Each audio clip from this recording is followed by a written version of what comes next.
guys, Mad Hatter Magnet Fishing here, and I'm planning to attempt a little restoration video this time for you. So I'm planning to restore. We've got a small double shotgun barrel. I'm going to be trying to clean it up a bit and make it look all nice again. Let's see how we do.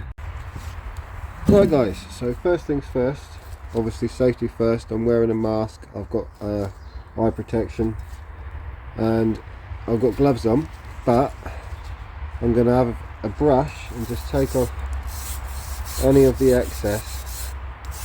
That will come off nice and easy before we start using any other tools on this.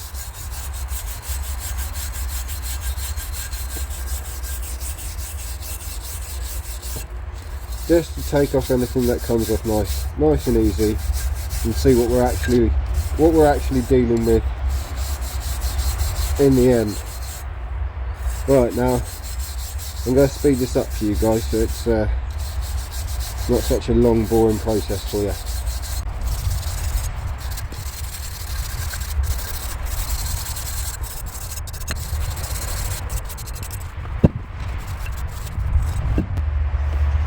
Right, so after brushing it off, this is what we're left with.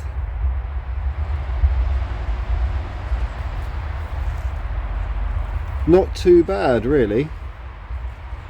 Shouldn't be too hard to clean it up. So today I'm going to be using a Dremel, or a rotary tool I should say. It's not a Dremel actually, it's a saber, but yeah, a rotary tool with this head on it, and we're going to be seeing what we can do with this to try and get this thing looking nice and shiny again. Right, I'll speed it up again for you guys in a moment. I'll catch you at the end.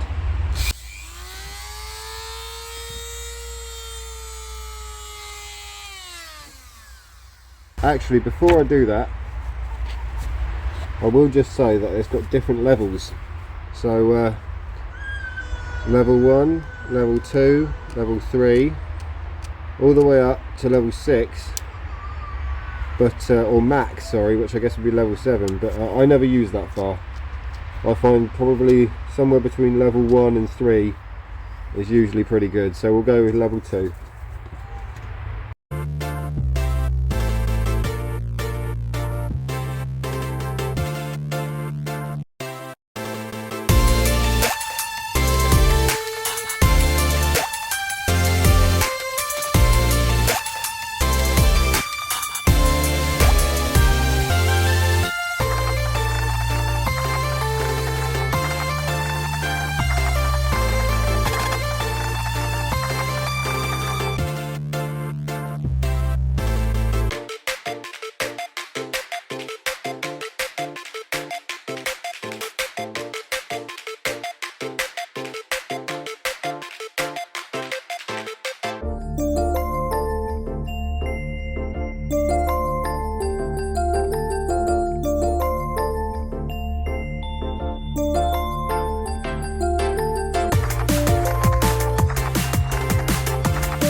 Right guys, we've given it a bit of a, well, we've given it the first go with the rotary tool.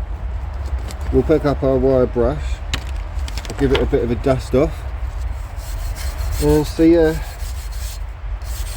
it looks from there. I'll be swapping the heads out on the rotary tool, so I can use, well, I'll show you the difference in the heads, but we've been using a round cylindrical head on it so far, and that's what's taken off the majority of this stuff. However, I'm going to be using a slightly more pointed head of a similar size to start off with, to be able to get into those bits that we aren't able to get into with a cylindrical shaped head. And then after that, I'll slowly be working my way down more and more through the sizes as I see fit for the job at hand. Now I do think, as we were taking some of those layers of rust off, I did see some symbols peeking through. So we'll have a look at those in a moment, because that's quite interesting. And I think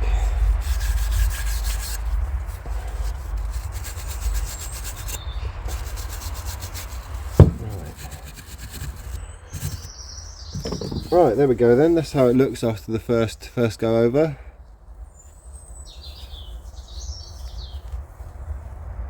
And I definitely did see some symbols. To start off with, we've got this one here. Not quite sure what that symbolises, but it's pretty. Then we've got some numbers here. Again, I'm not quite sure what they are. It says 6 on it. I don't know if it means 6 gauge or not.